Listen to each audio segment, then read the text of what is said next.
Esta obra que estáis viendo aquí es de Charles-André Van Loo y se conoce como La súplica de las artes. En ella podéis ver en la parte de abajo a varias musas, como la de la música o la pintura, que le están pidiendo al destino que aparece arriba en la esquina que salve la vida de Madame de Pompadour, que es la amante de Luis XV, y en esos momentos está pasando una grave neumonía. Si os fijáis, junto al destino aparecen unas figuras femeninas que están sosteniendo el hilo de la vida de Madame de Pompadour. Estas divinidades aparecen en muchas culturas, en concreto en la mitología griega se conocen como las Moiras. Las Moiras eran tres. Por un lado estaba Cloto, que con un huso y una rueca tejía el hilo de la vida de cada persona.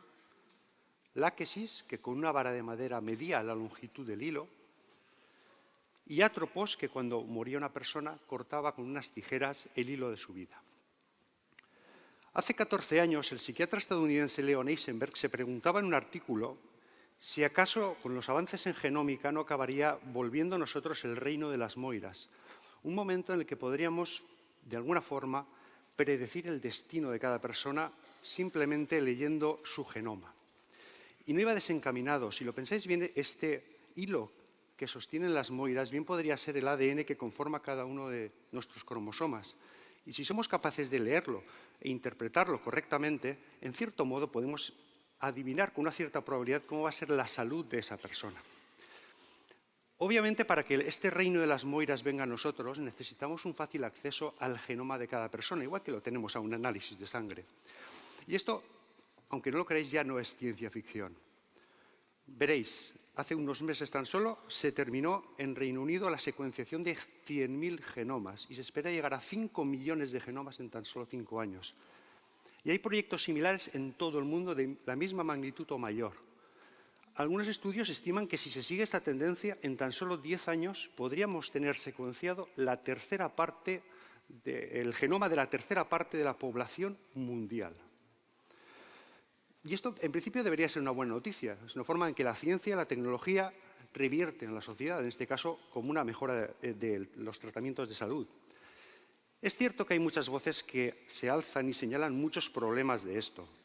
Por ejemplo, ¿qué va a pasar con la privacidad del ADN? Con la especulación de esos datos por parte de grandes empresas. O incluso hay quien va más allá y tiende que tendamos a una sociedad distópica en la que la eugenesia campe a sus anchas y que se pueda discriminar a las personas por la calidad, entre comillas, de su genoma, como ocurría en la película Gattaca, que si no la habéis visto os animo a ver. Pero, ¿y a la salud? ¿Cómo nos afectaría a nosotros a la salud? Es un poco la pregunta que me hago yo hoy. Y para contestarla quiero que os pongáis en la situación de imaginar que dentro de unos años, muchos de los jóvenes que aquí hay probablemente lo verán, se ha secuenciado vuestro genoma completo y vais a una clínica con un asesor genético o incluso un médico de primaria que os va a decir qué información se ha sacado de vuestro genoma. Una primera cosa que hay que comentar es que, salvo excepciones de enfermedades raras que se llaman monogénicas, lo más normal es que la información que nos dé vuestro genoma sea de tipo probabilístico. No vamos a decir, esta enfermedad la vas a tener sí o sí, sino que tienes una cierta predisposición a padecer algunas enfermedades, como tumores, algunos concretos, diabetes o enfermedades cardiovasculares. Pensemos que ese es vuestro caso, esperemos que no, pero que se os detecta que tenéis una cierta predisposición a padecer una enfermedad cardiovascular. En ese caso, el médico que os da la información es posible que tome una serie de medidas preventivas. Por ejemplo, que os dé un fármaco de forma crónica para evitar que esa enfermedad aparezca. Y que planifique una serie de revisiones periódicas para controlar los síntomas a lo largo de vuestra vida. La pregunta sería, ¿esto va a funcionar? ¿Esto va a ser eficaz? Para contestarla, una forma muy científica de hacerlo sería disponer de cientos de miles de genomas de personas, pronosticar qué va a ocurrir con su salud y observar la salud de esas personas a lo largo de toda su vida y ver si hemos acertado o no. Un estudio de esa magnitud, que yo sepa, no se ha hecho, es enorme, pero os voy a enseñar un estudio más pequeño que tuvo lugar hace un par de años, se publicó hace un par de años en Estados Unidos, para que os hagáis una idea de qué podemos esperar. En este estudio se seleccionaron al azar 50 personas en centros de salud, A estas 50 personas se les secuenció el genoma por completo y se sacó la información que aparecía en el genoma con las investigaciones que había hasta el momento. Y se encontró que había 13 que presentaban variantes genéticas que las predisponían a padecer enfermedades relativamente graves.